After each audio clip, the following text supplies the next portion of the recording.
Hello again, everyone. Michael Vosmeyer with Crescent Cymbals from Studio B.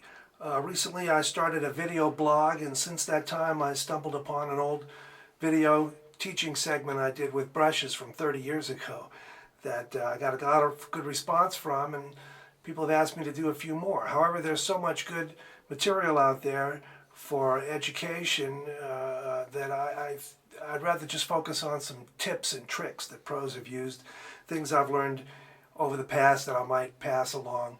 And if you already know it, great. If you didn't know it and don't like it, disregard it. It's just one guy talking.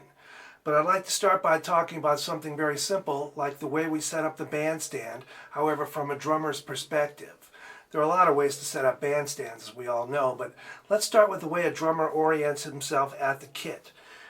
A lot of people think we face the front of house the same way the bass drum does, when in actuality we straddle the snare drum, so our body faces this way. That's why I have the camera over here. This is front and center. This is the way our bodies naturally face.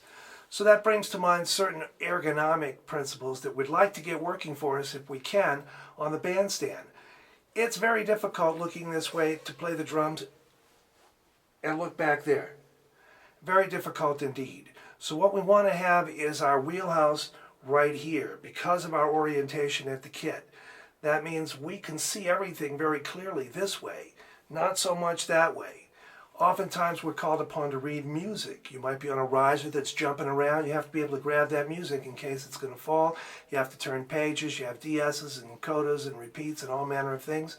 It's nice to have it here if you're a right-hand player, so you can keep taking care of business with your dominant hand and do what you have to do with the music. It's nice to have the band over here so you can see them and make eye contact with everybody in this vicinity. It's nice if you have the music here to have the conductor there if there is one. Or maybe there's somebody downstage from the conductor, a singer, a dancer, some kind of artist, some kind of act that you have to keep in your vision. It all works very well this way. This is something that's been going on for decade after decade, and you want to try not to reinvent the wheel if you don't have to.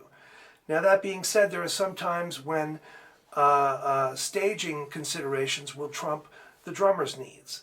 So if you're set up in a bandstand where, like, the drummer's here, the bass player's there, the piano player's there, everybody else is behind your shoulder, when that happens to me, I always ask, is there a specific reason we need to set up this way?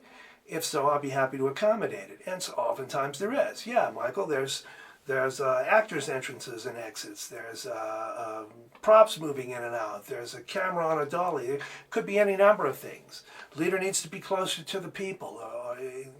Any number of things. If that's the case, by all means, go with it. Make the gig, make it work, do your job. One thing you might try is, if everything's over there, turn the kit. Sometimes you can turn it completely facing that way, and the audience still has a good view of you.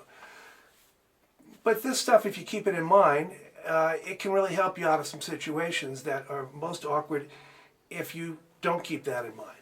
So, like I said, it's a tip, a trick pros have used for years. If it means something to you, take it and run with it. If it doesn't, it's just one guy talking. Okay, I'll chime in with some more of these as I think of them. Thanks a lot. Bye.